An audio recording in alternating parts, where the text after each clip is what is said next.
Good morning, children. How are you all? I hope you all are doing good. In today's topics, the first topic we are going to study about is reactivity series of metals under displacement reactions. This helps us to decide which metal is more reactive.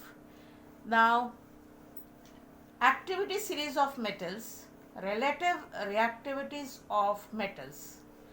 All metals differ from each other in chemical reactivities because some metals are more reactive than others. Therefore, all metals are not equally reactive. The arrangement of metals in order of decreasing reactivity is called reactivity series of metals or activity series of metals. Means if we place the metals in this order, the metals above are more reactive than the metals given below. That means the chemical reactivity of metals are given in decreasing order. So suppose I start with potassium. This is reactivity series of metals. It is given as such. You have to learn this. Potassium K, sodium Na, calcium, magnesium, aluminium, zinc, iron, ferrous, nickel, tin, lead, and hydrogen is also there. I'll tell you why. Copper, mercury, silver, platinum, and gold. You can see gold is the least reactive metal. Now these metals, out of these metals, potassium is the most reactive and gold is the least reactive. So these metals are arranged in decreasing chemical reactivity order. Means the metals which are given above, they are more reactive than the below one. Now then, what is displacement reaction? Displacement of a metal by other metals. A more reactive metal displaces a less reactive metal from its salt solution. What are the salt solution? Salt solutions are zinc sulfate, copper sulfate, iron sulfate, and metals. These are the examples. Examples of metals are zinc, copper, magnesium, and so on, like aluminium, iron, silver, gold, calcium. Now the question arises, why is reactivity series useful? Why do we need to have this? It enables us to determine which cation or metal will replace the other from its aqueous solution. Hydrogen. Now comes hydrogen. We have placed it here. See children, hydrogen is non-metal and it has been placed in the series of metals. Why? Because hydrogen is an important chemical reference point with regard to the reactivity towards acids. Metals above hydrogen will displace the hydrogen from acids and metals below hydrogen will not displace hydrogen from acids. This is the reason hydrogen is placed in the reactivity series of metals. There is a question in your back exercise also, whether copper and dilute sulfuric acid is reacted, then what will happen? Nothing, no reaction will take place because copper is below hydrogen, H2SO4, sulfuric acid, and it is below this. Therefore, this will not displace it. The most reactive metal is listed high in the reactivity series, while the least reactive metal is listed low in the reactivity series. A study of comparative reactivities of metals can be made by their reactions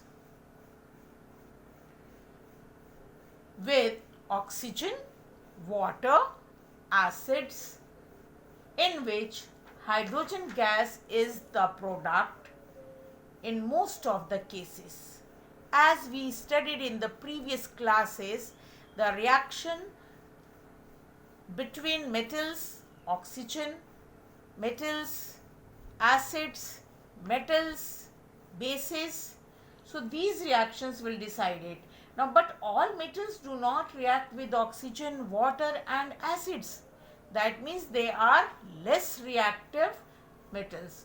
So displacement reactions may prove to be useful in determining the relative reactivities of metals. So here we are going to go through some of the examples. It is given in your book. An activity is given in your book. Now see, there is one activity in your book. Activity number 4.8. In this activity, take 5 beakers A, B, C, D, E. In these beakers, you take different salt solutions. For example, beaker A, you have CuSO4.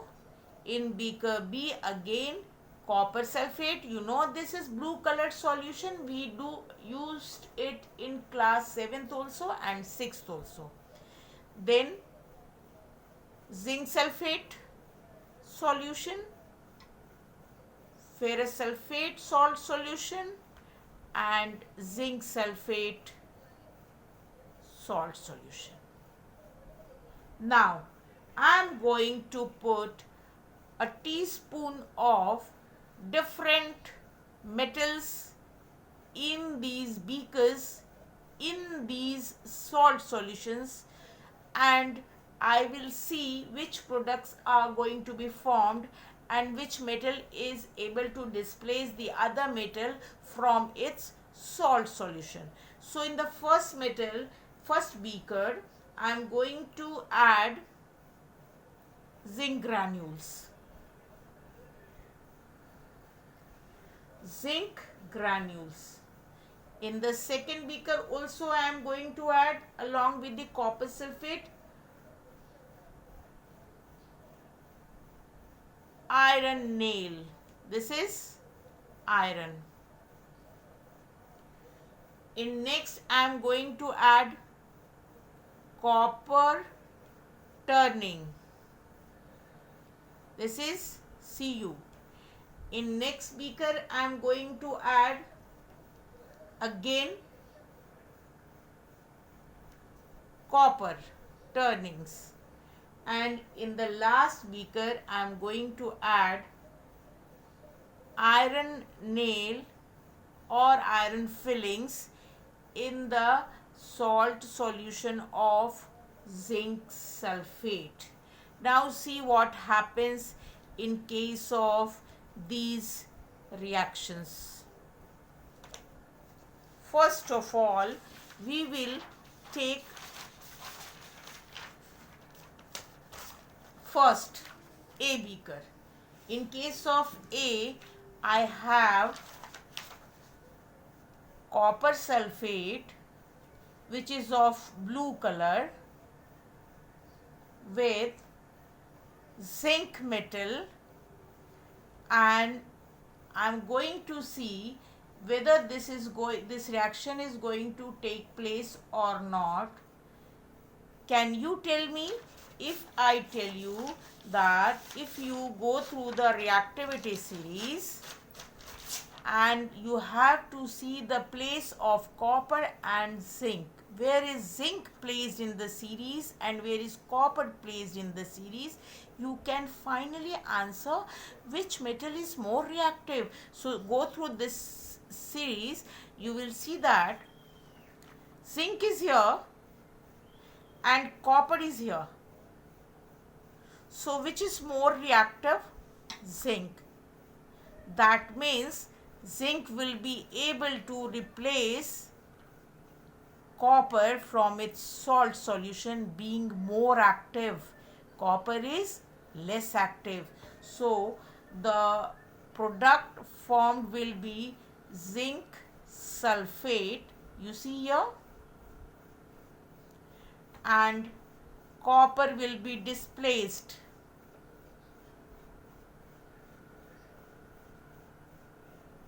Now color. This becomes colorless, and this is red powdery mass, you can see, deposited at the bottom of the beaker. So now can you tell me why it happens so? Because we know a more reactive metal can displace a less reactive metal. So now you can understand why there are no displacement. Will you tell me what is going to happen in these reactions, seeing the series? Okay, let us take the example of B beaker. B has CuSO4 and I have added iron fillings into it. Got it? Now let us see where is Cu and where is Fe.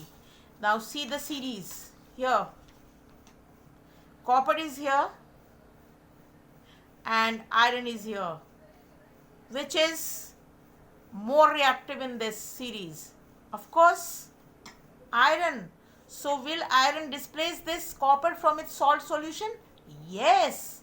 So the product formed will be iron sulfate plus copper. Iron sulfate plus copper. This is greenish in color. Now in the next C beaker. C beaker has, I have to change the pages again and again. In the C beaker you have zinc sulfate and the metal added was copper. Now you tell me, seeing the reactivity series, zinc is here and copper is here. Will copper be able to displace the stronger zinc from its salt solution? No, not at all. So there will be no reaction, no change, no product will be formed. Now let us go for the D beaker. D beaker has iron sulfate and I have added copper turning into it. Copper turning is copper color granules like metal. So when we meet, I'll be showing you in the lab also. Don't worry about that. Anyway, this copper, now again you have to go through the series. Copper is, where is copper? It's here.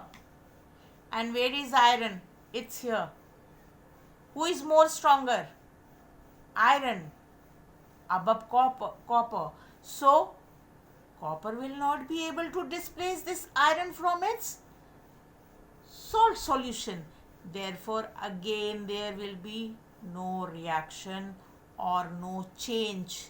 Let us take the example of E beaker. It has zinc sulfate and the metal added into it is iron. Again, let us go through the series. You will find that iron is here and zinc is above iron. Which one is above? Which is more upper in this series?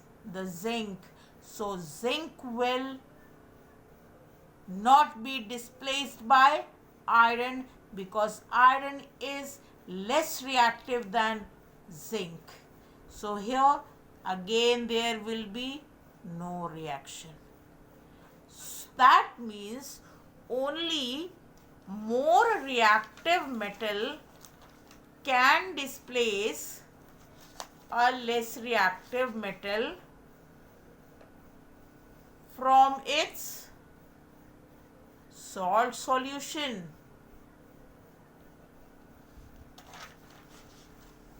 So now can you guess the sequence of metals from more reactive to less reactive among zinc, iron and copper? I have zinc, I have iron, I have copper. So which one is more reactive? Zinc is more reactive than iron and iron is more reactive than copper. Or the other way around, copper is less reactive than this and this is less, iron is less reactive than zinc. So iron will never be able to displace zinc from its salt solution. Copper will never be able to displace iron or zinc from their salt solution. Same way, zinc will be able to displace iron as well as copper from their salt solution because it is the strongest one. So this is about displacement reactions. Even in class 7th we studied about this in physical and chemical changes chapter. So you may recall it little bit. There we studied about the copper sulfate we took in a beaker and we added iron filling and the color changed to greenish and this was reddish brown. This is again the same reaction is here. Iron sulfate is formed and copper is formed. Iron sulfate, copper is deposited at the bottom. So this is about displacement reactions. In the next audio video track we will be studying about uses of metals and non-metals. So don't go anywhere, stay back. Thank you.